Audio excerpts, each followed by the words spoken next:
Keep it going, baby. You've got me going crazy. Let's slow down and get it right. Ain't nothing wrong with spending time if we play our cards right.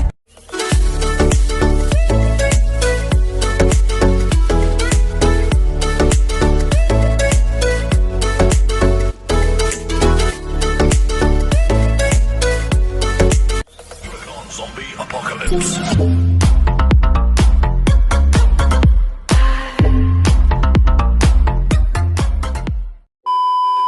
Hello mga kasis! Ayan, so I'm back to my YouTube channel! For today's video, ayan mga kasis, ay ipapakita ko sa inyo kung anong ginagamit ko ng aking mukha. Ayan, sa aking mukha na cream. Ayan, last week or 2 weeks ngayon po, nag-vlog po ako ng about Maxifil or astringent or mga cream. So, ngayon po ay ipapakita ko sa inyo kung anong ina-apply kong cream sa aking mukha. Ayan. Ngayon po ay 20 years na po rin akong gumagamit ng ganitong cream. Kasi mga kasis, dapat talaga tayo ay gumamit ng cream sa ating mukha para panatiliing malinis at maganda yung ating mukha. Ayan mga kasis, kasi yung cream na ina-apply ko, pwede rin sa init at saka pwede rin sa loob ng bahay. Kailangan talaga tayo mga kasis ay mag-apply tayo ng cream sa ating mukha para hindi siya masunog or magkaitim-itim ang ating mukha. So, ayan po, ito yung Osure. Ayan, ito yung Osure cream po mga kasis. Ito yung ginagamit ko. 20 years na po talaga akong gumagamit. Kaya ito yung mukha ko. Kaya makinis talaga siya. Kasi nga, pag gumamit kayo ng astringent, lagyan nyo ng cream. Ito na po yung sinabi kong Osure po. Osure cream. Ayan po. Ayan, Osure cream po siya. So, mabibili po ito sa mga pharmacy. Ayan po, sa malalaking store. Subuko na talaga itong mga kasis. Yung ginagamit kong Osure cream. Ayan. Paano po i-apply yung Osure cream? Ay, maglagay po kayo ng Skinol or ibang mga astringent. So, kailangan talaga lagyan nyo ng Osure cream para protection sa init or sunblock. Ayan din, para maganda yung mukha nyo at hindi siya masusunog. Ayan mga kasis, ay makikita nyo dito po ay nakasell talaga siya. Ayan. Tapos binalot to siya ng stick po. Ayan, binalot siya ng plastic. Tinanggal ko na kasi ginamit ko na siya. Ayan, bago kasi bumili ako. Pag bumili po kayo, may mga ganito na po talaga siya. Ito ang po, original po. At saka may parang kabibi din yung kabibi. Kasi nga, yung Osure cream, ang dami talagang klase, parang 3.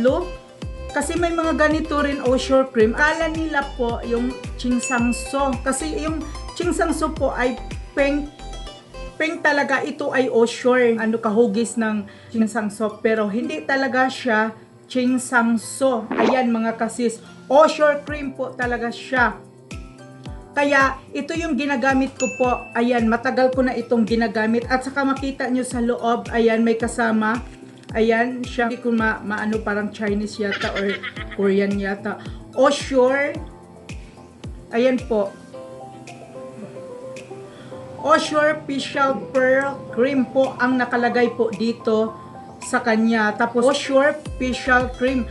Ayan mga kasis. So, itong cream na ito, ang tagal ko na itong ginagamit, kaya itry nyo mga kasis, baka hiyang kayo kasi yung sa mukha ko, hiyang talaga ako dito. Kagaya din sa iba po na ang dami pong nagsulputan ngayong mga treatment sa ating mukha or cream sa ating mukha. So, kailangan talaga pumili tayo ng magandang cream sa ating mukha. Kasi ito talaga mga kasis, maliit pa po talaga ako. Kasi nga, yung mga kapatid ko dati, nagdadalaga talaga sila. Nakikita ko, ito talaga ang pinupunas nila sa kanilang mukha. So, nung paglaki ko rin ang binibili ko hanggang ngayon po. Kaya hiyang din ako at saka ang dami ding mga kapitbahay sa akin, mga friends sa FB na itong Osure na ito ay gumagamit din pala sila. Ayan, dati po hanggang ngayon. Ayan po, kasi nga pinopost ko ito sa FB dati. Ayan, ang sabi nila, same daw kami ng ng cream sa aking mukha. So ito, subok ko na talaga ito mga kasis, ang Osure cream.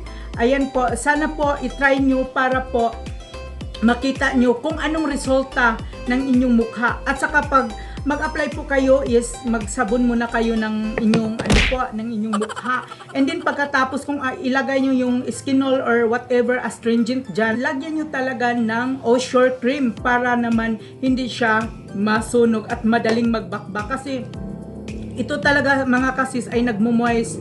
Ayan po siya ay nagmo-moist. Tapos mabango po talaga siya. Tapos ilagay mo siya habang hindi pa nagbakbak yung mga yung balat ng mukha nyo. Kailangan magbakbak talaga siya. At saka ilagay nyo para maganda naman talaga tingnan. At saka hayaan nyo kapag nilagyan nyo yung cream yung mukha nyo, hayaan nyo siya. Tapos pagkagabi na naman, maglagay na naman kayo ng cream sa inyong sa inyong mukha. At saka sa umaga naman, hilamos na naman, gabi na naman, maglagay na naman kayo. Ganun lang ang proseso ng aking cream or Osure cream. Ganun lang talaga mga kasis. Ayan po.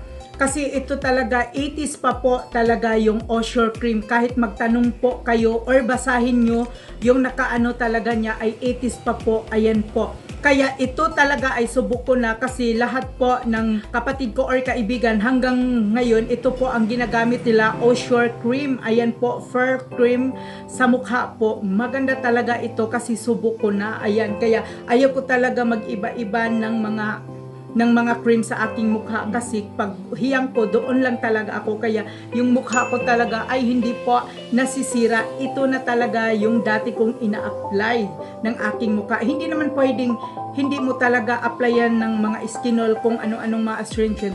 Kung mag-apply ka ng astringent or skinol, pagkatapos mong ay apply, ilagay mo ito, facial cream po, Osure po ang nakalagay.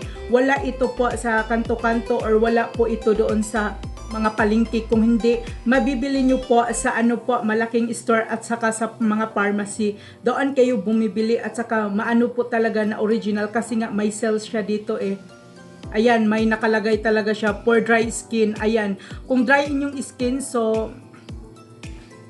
ayan po, basta may nakalagay siya for dry skin. Ayan ko, kung dry yung nyo skin or mukha nyo, so pwede rin yung lagyan yung mukha nyo ng Osure. Ayan po. Kasi po, maganda talaga siya kasi nga subok ko na talaga. Kasi lahat ng mga pangpaganda ko, pangpa-beauty tips ko po sa inyo, ay sinishare ko rin sa inyong mga kasis para alam nyo kung paano po i-apply sa inyong mukha at kung paano po i-apply po sa inyong katawan kagaya ng sabon or astringent or cream sa aking mukha para din makatulong din ako sa inyo kung paano po i-apply. Ayan po. Kasi po ako talaga dati, hindi talaga ako nag-a-apply ng iba-ibang mga Osure, iba-ibang cream, iba-ibang mga astringent, iba-ibang sabon. Ayan po. Kung doon ako nagandahan sa isa talaga, doon na talaga ako at paulit-ulit talaga akong ina-apply hanggang hanggang talagang nag-result yung talaga ina-apply ko. Hindi kagaya sa iba, pag mag-apply ng 1 week, iba na naman, tapos apply na naman ng iba.